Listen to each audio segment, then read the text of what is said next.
फिर इसको इसके साथ कंपेयर करो, इस कंडीशन इसके साथ नहीं, स्टैंडर्ड वाले के साथ। X square 2hxy by square 2gx 2fy plus c, ये जनरल है ना, जनरल है तो जनरल के साथ कंपेयर करो, a b 2g सबकी वैल्यू निकालो। ये कंडीशन है, अगर ये कंडीशन सेटिस्फाई होती है तो लाइंस का है, नहीं तो नहीं है। और वही पूछा ये लाइंस का है क्या, शो करके बताओ। तो क्या करेंगे, पहले हम कंपेयर करेंगे और उसके बाद इस कंडीशन में लेफ्ट हैंड साइड लिखेंगे, हाँ, और इक्वल टू 0 नहीं लिखेंगे, सबकी वैल्यू पुट कर देंगे, a 2 g सबकी वैल्यू पुट कर देंगे।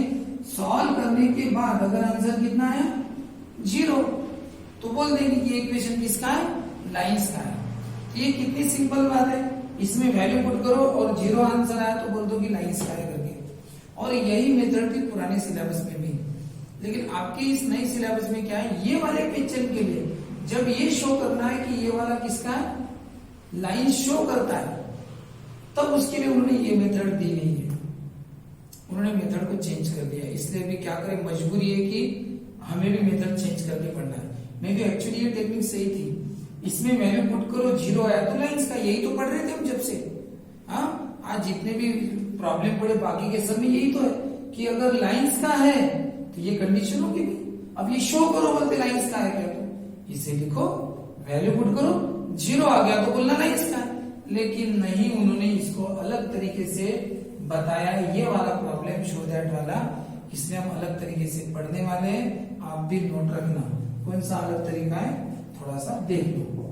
वी या ये क्या किया उन्होंने, इनमें से पहला सेक्शन बाजू में किया, ये वाला, ये 3 इक्वेशन, ये जो 3 टर्म है होमोजेनियस वाले, इन पूरे इक्वेशन में से इस 3 को अलग लिखा और इसको नहीं किया, उन्होंने मिडिल टर्म को स्प्लिट करके सॉल्व किया। ऐसे देखो 2 1 1 into 2 क्या होता है, 2 होता है, इसके 2 फैक्टर किए, आंसर +3 आना चाहिए, तो वही 2 1 2 1 2 2 + 1 3, तो फिर इसको सॉल्व किया, +2xy +1xy, हाँ, और ये +2y², यानी क्वाड्रेटिक, इसकी 2xy और 1xy ये फैक्टर, x कॉमन निकालो तो क्या बचेगा, x + 2y, यही ब्रैकेट कहाँ पे आएगा, सामने, x x कैंसिल तो बीच में क्या आएगा, y, तो क्या होगा, सेम ब्रैकेट एक बार और ये बाहर भी सेम ब्रैकेट है ना एक बार। बताइए किसका आंसर है, x² + 3xy + 2y²। अब बोले कौन सी टेक्निक निकाली, बताइए कि सपोज अपना इक्वेशन उनका ये तो है नहीं, इक्वेशन कौन सा है, 3xy 2y² + x - y - 6। अब बताओ, अगर इक्वेशन ऐसा होता, इतना होता, अगर इक्वेशन ऐसा होता तो उसके 2 फैक्टर आपके सामने है, इतना होता तो फैक्टर कौन से, x + 2y और दूसरा कौन सा है, x + y, यही है ना 2 फैक्टर। यानी अगर इक्वेशन इतना है, इतना सा, इतने 3 टर्म, तो उसका आंसर आपको पता है कि ये 2 ब्रैकेट मल्टीप्लाई में आएंगे। अब कंसेप्ट कौन सा है कि टर्म इतने नहीं है और ज्यादा है, तो और ज्यादा के टर्म है, इसका मतलब ये हो गया कि ये इस टर्म में एक टर्म ज्यादा होगा, और वो ज्यादा का टर्म हम अपने मन से कौन सा लेंगे, एक में c लेंगे और एक में k लेंगे। हाँ, xy मत लेना, xy ऑलरेडी है, कोई तो भी नंबर वाला टर्म होगा वो, और वो नंबर वाला टर्म कौन सा, सी होगी। कंसेप्ट को समझो क्या है, तो इसका आंसर आपके सामने, इसका आंसर है ना ये 2 ब्रैकेट है, तो बताओ इसका आंसर अगर ये 2 ब्रैकेट है तो इसमें तो कुछ टर्म बढ़ गए ना, तो कुछ टर्म बढ़ गए, इसका मतलब ये होता है कि इनमें भी एक टर्म बढ़ाऊंगा दोनों में, और वो कौन सा टर्म होगा वो हमें पता नहीं, तो कौन सा दिया मैंने, एक c और इसमें k, यानी इसका आंसर ये होगा, ठीक है। और अब आप क्या करो, इसको कंपेयर करो, चलो सॉल्व करो, x × x x², x × y xy, x × k kx, हो गया। चलो 2y निकालो, क्या होगा 2xy, फिर 2y ने इसे करो 2y², फिर 2y ने इसे करो 2ky, हो गया। अब c ने करो c × x cx, c × y cy और c × k ck, हो गया। यानी इधर भी सॉल्व किया, उधर भी सॉल्व किया, उधर और अच्छी तरह से सॉल्व करो। कौन है इधर, इधर यहाँ पे पार्टीशन कर दो, x² + 3xy + 2y² plus x minus y minus 6 equal to, बताओ क्या आंसर है बोलो। कौन आया पहले, x², बताओ हो गया। xy और 2xy कितना होता है 3xy, है ना।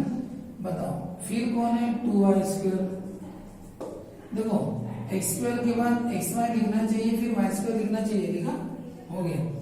अब बताओ अब कौन से, नहीं 2xy और 2xy कितना होगा, नहीं xy, x² हो गया, फिर xy की दो ही है, 1xy और 2xy कितना हो गया 3xy, फिर y²। अब बताओ x के टर्म लिखो, बताओ x के टर्म कौन है, x के टर्म दो है, kx और cx। अगर दो टर्म है तो एक काम करो, x कॉमन निकालो, x का निकालो कॉमन। बताओ इन दोनों में से अगर x कॉमन निकाला तो ब्रैकेट में क्या आएगा, k plus a, x common निकला तो k प्लस a। चलो y का टर्म लिखो, तो बताओ y भी कॉमन निकालो, y कितनी बार है, 2 बार। बताओ y कॉमन निकला तो क्या है, y कॉमन निकला तो 2k plus c, y common निकला तो क्या आएगा 2k plus c, y common निकला तो। अब बताओ x भी हो गया y भी होगा, तो बचा कौन है ck, इक्वल टू क्या है, इक्वल टू कुछ नहीं है।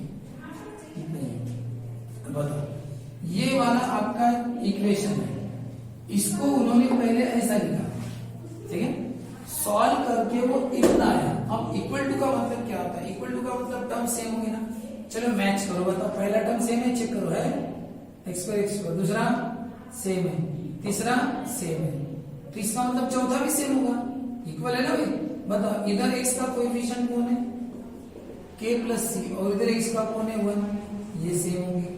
अरे ये दोनों x² सेम है, xy सेम है, y² सेम है, सब सेम है ना, इक्वल टू है तो x भी सेम होगा, इस x का k प्लस c, इस x का 1। चलो y भी सेम होगा, कौन है y का 2k प्लस c, इधर y का कौन है -1।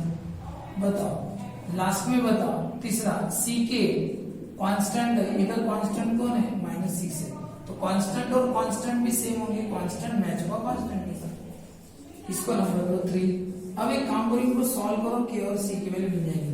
हम इक्वेशन 2 और 1 का सब्सट्रैक्शन करते हैं, इक्वेशन 1 माइनस इक्वेशन 2, ये इक्वेशन 1 है और ये इक्वेशन कौन सा है 2 है।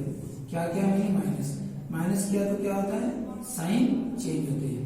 बताओ 1k minus 2k minus 1k minus 2k minus plus c minus c cancel, 1 plus 1 plus 1, ये 1 और ये प्लस 1 कितना होगा 2, तो k की वैल्यू कितनी है -2, है ना। साइन चेंज करो ना, इसका साइन नेगेटिव का पॉजिटिव, पॉजिटिव का नेगेटिव, k की -2 मिल गई। अब k की -2 इसमें पुट करोगे तो कौन सी मिलेगी, पुट k की वैल्यू -2 इन इक्वेशन 1, तो बोलो क्या होगा, k plus c equal to 1, -2 plus c कितना होता है 1, तो c की वैल्यू क्या होगी, -2 उधर गया तो +2 कितनी है 3। अब बताओ c और k की वैल्यू मिल गई। अब ये c और k की वैल्यू 1 और 2 से निकाली हमने, इक्वेशन 1 और 2 को सॉल्व करके निकाले ना। अब ये वैल्यू सही है क्या, अगर ये सही है तो तीसरे को भी क्या करेगी, मैच करेगी। नाउ फॉर इक्वेशन 3, इक्वेशन 3 में बताओ लेफ्ट हैंड साइड कौन सी है, c कितना है 3, k कितना है -2, कितना आंसर है -6। बताओ है कि नहीं -6, यानी थर्ड वाले में ck इक्वल टू -6 है ना, c और k के बराबर -6 है, यानी ये c और k की वैल्यू तीनों इक्वेशन को क्या करती है, सेटिस्फाई करती है। Values of c and k, values है ना, वैल्यूज कौन सी, c की 3 और k की -2 क्या करती है, सेटिस्फाई और 3 इक्वेशंस। देयरफॉर c की 3 और k की कितनी -2, ये वैल्यू फिक्स हो गई। तो बताओ ये इक्वेशन, इसको मैं नंबर 1 देता हूं। अब देखो नंबर 1 कैसे बनेगा, बोलो कौन है वो, x² + 3xy + 2y² + x - y - a, ऐसा है ना। बताओ पहला ब्रैकेट क्या बनेगा, पहला ब्रैकेट है x + 2y, x + 2y + c था ना, c कितना है 3, ये हो गया पहला ब्रैकेट। मतलब दूसरा ब्रैकेट बताओ x + y + k, x + y + k, k कितना है -2 है, k कितना है -2 है ना। लिख दिया। बताओ ये इक्वेशन आपको दिया है, इस इक्वेशन का आंसर कैसे है, ऐसा है, इसका मतलब इसके फैक्टर्स है।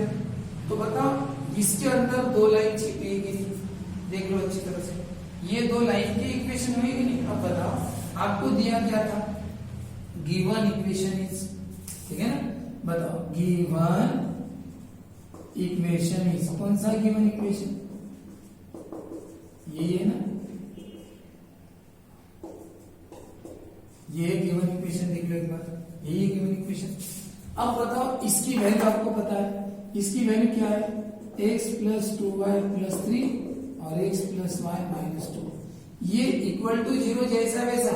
इसकी वैल्यू देखो यहाँ पे ना, इसकी वैल्यू क्या है, दो ब्रैकेट का मल्टीप्लीकेशन, इसकी वैल्यू क्या है, दो ब्रैकेट का मल्टीप्लीकेशन। बताओ ये इक्वेशन आपको दिया है, ये इक्वेशन क्या शो कर रहा है, दो ब्रैकेट, आप इसको क्या बोलते हो, ये दोनों लाइंस की इक्वेशन है कि नहीं, क्या है, ये दोनों लाइंस की इक्वेशन। तो बताओ क्या लिखेंगे कि गिवन इक्वेशन क्या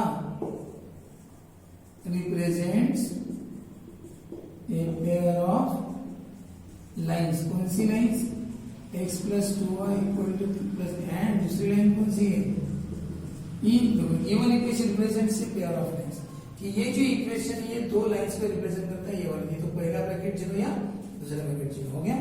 देयरफॉर शो हो गया, show that the equation represents pair of lines, हो गया शो।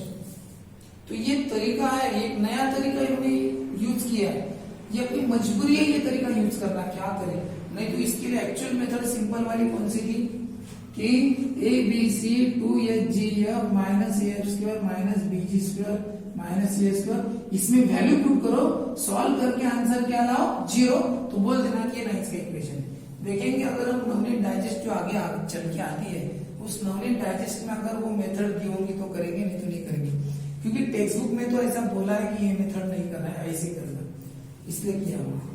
उसके बाद क्या बोला हमने, also find the acute angle, also find the acute angle between them, अब उनके बीच का, अब ये रूटीन प्रॉब्लम है, यहाँ से रूटीन पार्ट शुरू किया, कैसे, let theta be the acute angle between the lines.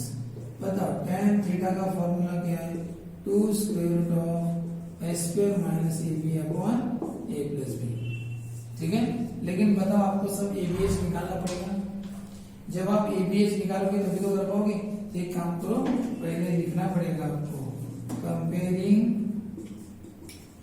Given equation with किसके साथ, x square 2hxy by square 2gx 2fy plus c equal to 0।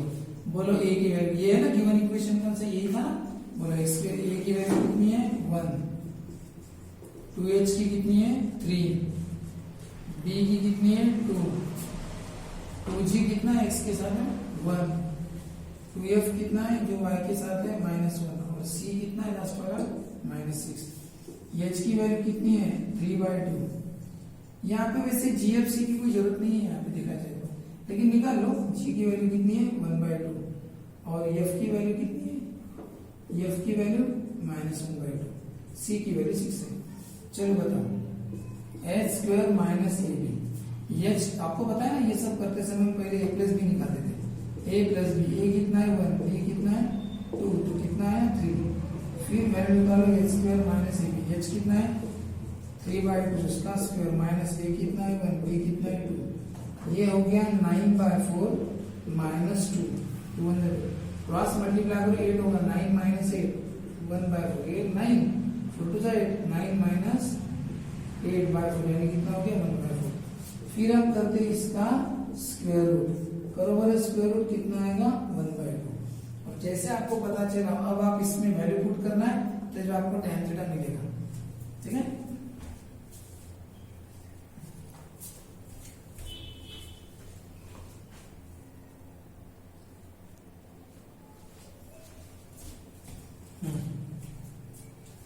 अब हम करते हैं इसकी वैल्यू लिखी, अब देखो क्या हो गया, tan थीटा इक्वल टू, यानी क्या, इक्वेशन 2 बिकम्स, क्या लिखना है, equation 2 becomes tan theta equal to बोलो आंसर है इसका? इस स्क्वायर रूट का आंसर कितना है? 1/2। और नीचे बताओ a प्लस बी का आंसर कितना है? 3। तो बताओ आंसर कितना है? 1/3। कैसे क्या? ये 2 कट गया ना, 1/3। बताओ tan थीटा की वैल्यू कितनी है? 1/3। tan थीटा की वैल्यू 1/3 है। तो बताओ थीटा कितना होगा? Therefore theta equal to tan inverse 1/3। क्यों? ये 1/3 है, 1/√3 नहीं है। अगर ये 1/√3 होता तो मान के चलो ऐसा होता तो 1/3, तो हम लिखते बट हम लिखते tan 30 डिग्री कितना होता है? 1/√3। तो RHS सेम तो LHS सेम, थीटा कितना हुआ? 30 डिग्री। लेकिन ये 1/√3 नहीं ना, 3 है ना, और ये हमें पता नहीं, इसके बारे में कुछ आइडिया नहीं है हमें। तो इसलिए हमने थीटा को कैसे निकाला? tan inverse 1/3। ये हो गया एक्यूट एंगल बिटवीन देम। उसके बाद क्या बोला उन्होंने? Point of intersection. अब इंटरसेक्शन पॉइंट निकालो बोलते हैं। क्या निकालो बोलते हैं? इंटरसेक्शन। अब इंटरसेक्शन पॉइंट कैसे फाइंड आउट करना? तो उसके लिए फॉर्मूला है point of intersection of given lines is, बोलो क्या था? आपको कुछ बताया था मैंने कि वो वैल्यू को ऐसे में HF माइनस BG और नीचे क्या? AB माइनस S और इधर GS माइनस AF और AB माइनस H²। यानी आपको इनकी क्या निकालनी है? वैल्यूज निकालनी है। पॉइंट ऑफ इंटरसेक्शन इस तरीके से HF minus BG AB minus S² और GH minus AF AB minus S²। इसमें आप वैल्यू पुट करो और आंसर लो। आप कैसे लाएंगे देखो। एक बात बताओ, ये H² माइनस AB का आंसर कितना है? H² माइनस AB का आंसर कितना है? देखो H² माइनस AB का आंसर 1/4 आया था, है ना? तो AB माइनस S² कितना होगा? -1/4। अरे H² माइनस AB का आंसर अगर 1/4 है तो उल्टा करो, बोले AB माइनस S² का कितना होगा? -1/4, यानी साइन चेंज होगा। चलो H कितना है बोलो? H की वैल्यू 3/2। F कितना है? -1/2 माइनस। B कितना है? 2। G कितना है? 1/2। आगे बढ़ो।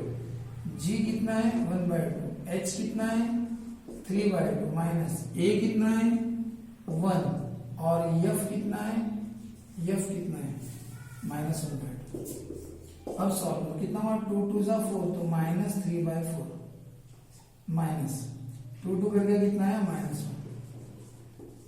बताओ ये 3/4 माइनस माइनस प्लस, हाँ, और ये 1/2 अपॉन ऐसा। अब बताओ सॉल्व करो कितना होगा? क्रॉस मल्टीप्लाई करना पड़ेगा। -3 -4 -7/4 -1/4। ये कितना होगा? क्रॉस मल्टीप्लाई 3 2 6 6 + 4 3 2 6 + 4 10 10/8 अपॉन कौन है? -1/4।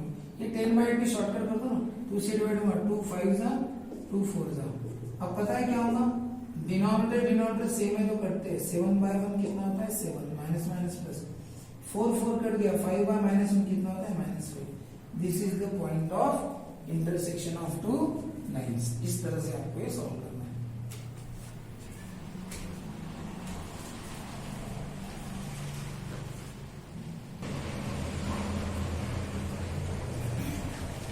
देखिए ये फिर से होमवर्क के जैसा अभी इसके जस्ट पहले जो पढ़े ना वही प्रॉब्लम फिर से, बस इसका नंबर चेंज हो गया, प्रॉब्लम वैसा ही है। Show that the equation represents a pair of lines. मैंने थोड़ी देर पहले बताया था ये गिवन इक्वेशन है। ये इक्वेशन लाइंस रिप्रेजेंट करता है। शो करने की सबसे इजी मेथड यही है। ABC 2H GF -AF² -BG² ऐसा। इसमें वैल्यू पुट करो और आंसर 0 लाओ। पहले 0 मत लिखना, वैल्यू पुट करके उसको 0 बताया तो लाइंस का है। ये टेक्निक पिछले साल थी, लेकिन क्या करें इस साल उन्होंने बोला है कि ये वाली टेक्निक यहाँ पे मत यूज करो, इसलिए हम अलग तरीके से कर रहे हैं। अलग तरीका ऐसा, ये इक्वेशन लाइंस का हम कैसे बताएंगे ना? तो देखो इसमें से मैंने पहला पार्ट लिया 3x², ये होमोजेनियस बना लिया। अब इसके लिए क्या हम 2 फैक्टर करेंगे। 3 × 3 कितना होता है? 9। 9 के दो फैक्टर कौन से, 3 into 3, आंसर +10 आना चाहिए। तो मैंने 3 3 का 9 होता है लेकिन 10 नहीं आता, कौन से नंबर, 9 1 का 9 और 9 1 10 होता है। करो फिर 3x², 9xy, 1xy plus 3y² हो गया। दो का ग्रुप बना, 3x कॉमन निकला तो 1x बचा, 3x गया तो 3y बचा। यही ब्रैकेट सामने लिखना, अगर x काटना तो बीच में क्या बचा, y। तो क्या होता है फिर बताओ, पहला ब्रैकेट आया x + 3y सेम वाला, और दूसरे 3x + y। यानी हमने ये जो पार्ट है पहला वाला उसको हम दो ब्रैकेट में एक्सप्रेस कर सकते हैं। अब सपोज इसलिए लिखा, अब ये बड़ा क्वेश्चन है, एक्चुअली ये है, बताओ इसमें से पहले जो 3 टर्म है उसका आंसर क्या है, x + 3y और 3x। पहले का आंसर क्या है, ये आंसर। बताओ अगर मान के चलो अगर इतना ही है तो इसका आंसर ये है। लेकिन बताओ इसमें दो टर्म ऐड है, 16y और -12। तो बताओ इनमें भी दो टर्म ऐड होंगे, कोई से तो भी वो हमें पता नहीं, लेकिन नंबर होंगे कोई तो भी। तो नंबर नहीं पता तो क्या दिए, C और K। फिर हम इनको थोड़ा डिटेल में सॉल्व करेंगे। क्या होता है, पहले इसने मल्टीप्लाई करो, 3x² xy और kx, और 3y ने करो मल्टीप्लाई, 3 3 जा 9xy, 3y ने करो तो 3y² और 3 ने करो तो 3ky। चलो C ने करो, क्या होगा 3cx, C ने करो तो क्या होगा cy, और C ने करो तो क्या होगा ck। अब एक काम करो, थोड़ा और अच्छे ढंग से लिखो।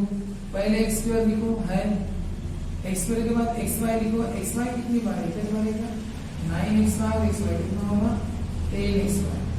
हाँ, फिर उसके बाद xy के बाद y² लिखो, ये 3y² हो गया। x² हो गया, xy और y² हो गया। अब उसके बाद x लिखना, x 2 बार है, x 2 बार है तो कॉमन निकाल लो। x कॉमन निकाल क्या बचा, k + 3c। चलिए काम करो, y कॉमन निकाल, y भी 2 बार है, y कॉमन निकाल के 3k + c, 3k + c, ये y कॉमन निकाल क्या बचेगा 3k + c, और लास्ट में कौन है, प्लस ck, ऐसा है लास्ट वाला प्लस ck बचा। अब एक काम करो, गिवन ये जो इक्वेशन है ना आपने ऐसा लिखा है। अब बताओ आप क्या करो, अभी इक्वल टू का मतलब क्या होगा, ये और ये सेम होगा। हाँ, तो बताओ कंपेयरिंग सिमिलर टर्म्स, ये शायद हमने पिछले प्रॉब्लम में ये सेंटेंस नहीं लिखा था। कंपेयरिंग सिमिलर टर्म्स को कंपेयर करो, x², अरे इसी का आंसर है, इसी का आंसर ये, इसको हमने एक्सप्लेन किया। तो ये और ये इक्वल होगा ना,